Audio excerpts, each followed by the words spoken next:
여러분 안녕하세요. 이를테 곽성화 목사입니다. 오늘부터 한 6일간에 걸쳐서 여러분과 함께 신약 성경에 있는 에베소서 말씀을 함께 배워보도록 하겠습니다. 오늘은 그 첫 번째 시간이기 때문에 에베소서의 배경 그리고 에베소라고 하는 도시의 특징들에 대해서 먼저 살펴보는 것이 좋을 것 같습니다. 배경을 아는 것은 그 성경 서신서의 본래 취지와 또 목적을 아는 데 큰 도움이 되기 때문입니다.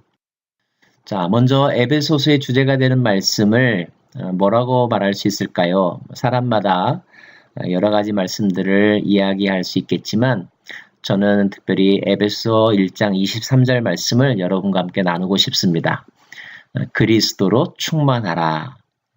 그리스도로 충만하라. 이 충만함이라는 하는 단어를 늘 염두에 두면서 에베소서를 함께 읽었으면 좋겠습니다. 자, 먼저 에베소서는 언제 기록되었을까요? 시기적으로는 AD 60년 경에서 62년 사이에 사도 바울이 로마에 연금되었을 때, 가택 연금되었을 때 그때 쓴 서신서로 그렇게 학자들은 공통적으로 의견을 모으고 있습니다.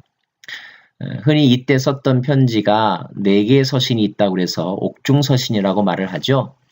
빌립보서, 에베소서, 그리고 골로새서와 빌레몬서를 이른바 옥중서신이라고 말을 합니다.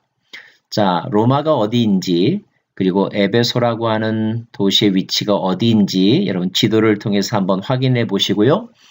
자, 지금처럼 인터넷이나 아니면 항공 노선이 없던 시대에 이 편지를 써서 보냈다면 어떤 경로로 또 얼마만큼의 시간이 걸려서 편지가 전달되었을까 한 번쯤 우리가 상상해 보았으면 좋겠습니다.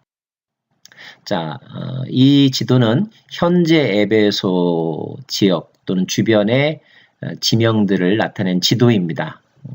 에베소는 지금의 국가명으로 치면은 터키라고 하는 나라의 남서쪽에 있는 항구 도시로 여러분이 이해하시면 좋겠습니다. 자, 그러면 바울과 이 에베소라고 하는 도시는 언제 처음 방문하게 되었고 또 사역이 시작되게 되었을까요? 그것은 바로 2차 전도 여행 때입니다. 2차 전도여행.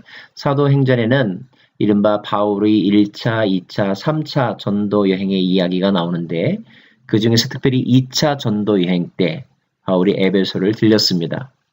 사실 에베소는 바울이 2차 전도 여행 초기에 방문하고자 했었던 도시였는데 이런저런 사정으로 말미암아 방문하지 못했다가 나중에 2차 전도 여행 말미에 고린도 사역을 마치고 그리고 예루살렘으로 돌아가는 그 도중에 잠깐 들려서 말씀을 전하고 또 교회를 개척했던 것으로 그렇게 추측이 됩니다. 자, 사도행전에는 그러면 이 에베소에 관련된 내용들이 무엇이 있을까요? 예, 말씀드린 것처럼 2차 전도여행 처음에 가려고 했으나 가지 못했던 곳이고요.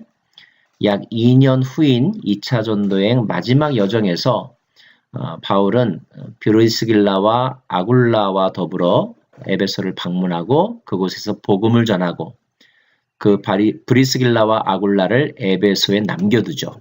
그리고 다시 방문하기를 기대하면서 예루살렘으로 떠났다는 기록이 사도행전 18장에 남아 있습니다.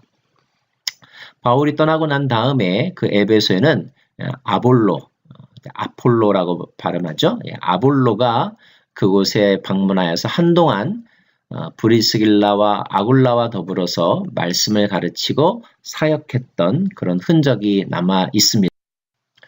자, 에베소는 바울의 3차 전도여행과 더 밀접한 관련이 있습니다. 2차 전도여행 때 들렸지만 잠깐밖에 머무르지 못했던 바울은 이제 3차 전도여행 때는 이 에베소에 들러서 약 3년여 기간 동안 이곳에서 사역을 하죠.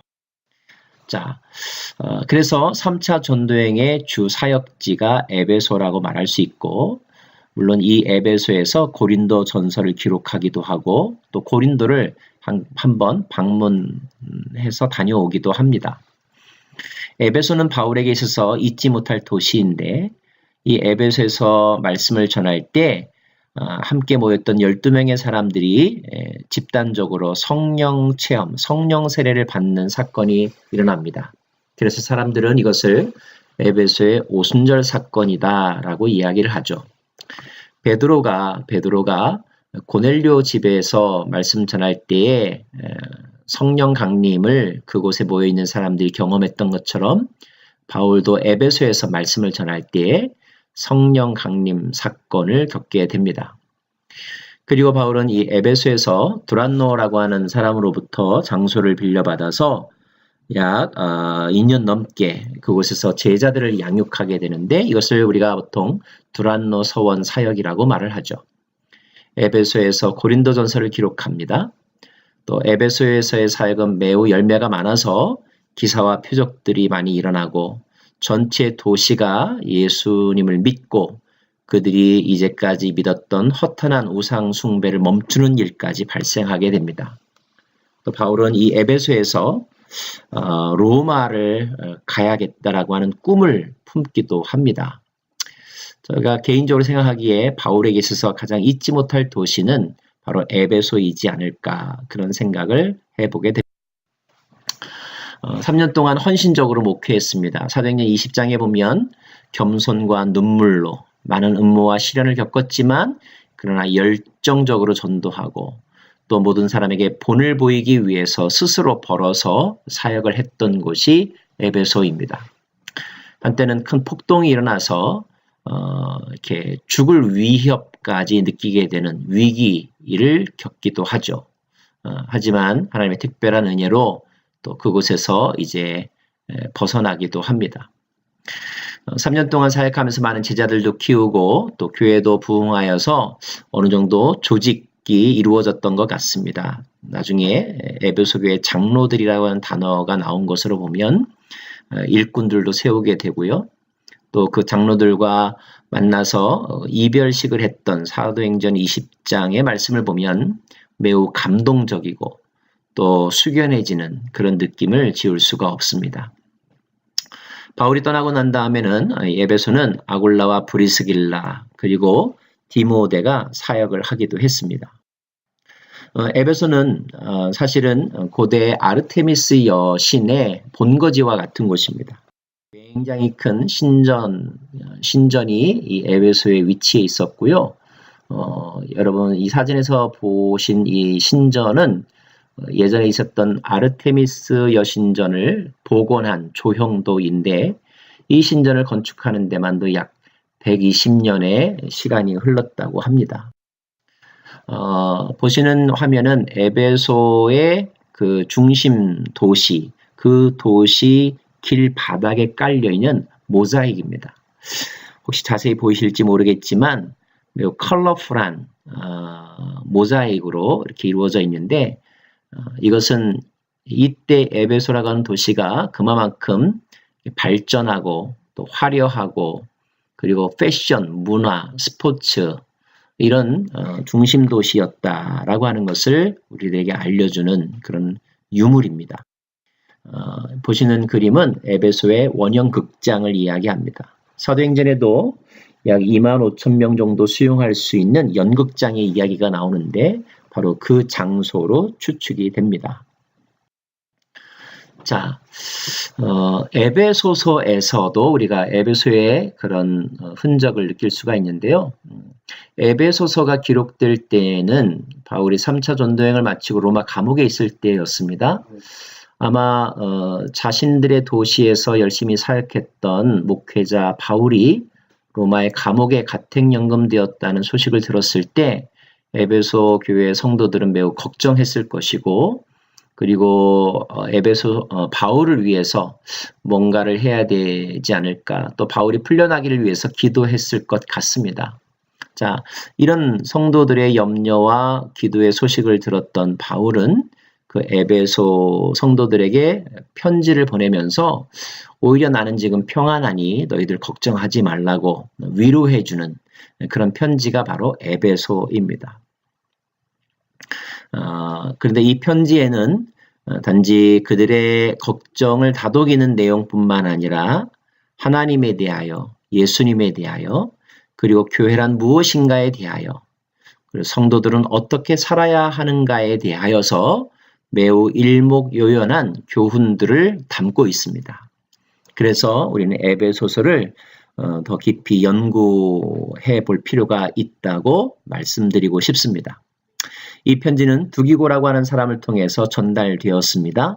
자, 또 하나 이 에베소 교회의 흔적을 찾아볼 수 있는 기록이 있는데 그것은 바로 디모데전서와 후서입니다. 왜냐하면 훗날 바울의 뒤를 이어서 이 에베소 교회를 목회했던 사람이 디모데인데 그 디모데에게 보낸 편지를 읽다 보면 에베소 성도들, 에베소 교회에 대한 몇 가지 흔적들을 찾아볼 수 있기 때문에 그렇습니다.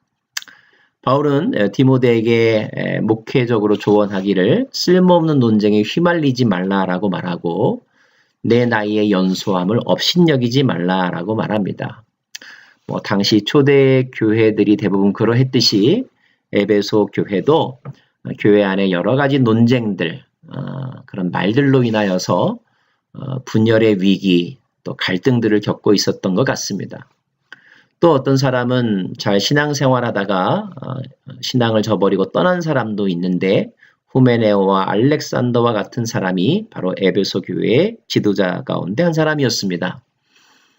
또 디모데의 전서나 후서를 보면 디모데에게 이런 사람을 감독으로 세워라, 장로로 세워라, 집사로 세워라 이런 조언들이 있는데 이런 내용들을 보면 그 교회가 이미 직분이 세워지고 어느 정도 행정적으로 또 조직적으로 이렇게 구성되었다는 사실을 알게 됩니다. 또 에베소서를 통하여서뿐만 아니라 디모데전서에서도 교회에 대한 중요한 어떤 definition, 정의가 나오는데 교회를 하나님의 집이라고 말하고 있고 진리의 기둥과 터라고 하는 그런 표현을 쓰고 있습니다. 특별히 바울은 디모데뿐만 아니라 그 에베소의 성도들에게 경건의 중요성과 돈에 대하여서 유혹에 빠져들지 말 것을 강권하고 있는데 그것은 아마도 이 에베소라고 하는 도시가 상업도시이고 또 항구도시이다 보니까 물질주의 그리고 여러 가지 세속적인 문화가 발달했기 때문에 그런 것들로부터 마음을 지키라고 하는 뜻으로 경건을 강조한 것으로 여겨집니다. 뿐만 아니라 우리는 에베소 교회에 대한 흔적을 계시록에서도 찾아볼 수가 있습니다. 계시록에 보면 초기 기독교 소아시아적에 있는 7교회에 보낸 사도 요한의 편지의 내용들이 있는데 특별히 제일 첫 번째로 이렇게 거론되는 교회가 바로 에베소 교회죠. 물론 사도 바울이 아니고 사도 요한 서신이지만 그러나 우리가 이 에베소 교회에 AD 약 100년경, 90년경, 100년경의 그 에베소 교회의 모습을 우리가 찾아볼 수가 있습니다. 칭찬도 듣고 또 책망도 들었습니다. 칭찬의 내용은 내 행위와 수고와 인내를 내가 안다라고 말씀하시는데 그만큼 이 교회가 나름대로 열심히 하나님을 섬기고 또 하나님의 말씀대로 살려고 노력했다라는 것을 우리가 추측해 볼 수 있겠죠. 또 악한 자들을 불용하고 거짓 사도들을 드러내고 예수 이름을 위해 견디고 열심히 행한 것에 대하여서 칭찬을 받고 있습니다. 니골라당을 멀리한 것도 칭찬의 내용 가운데 하나입니다.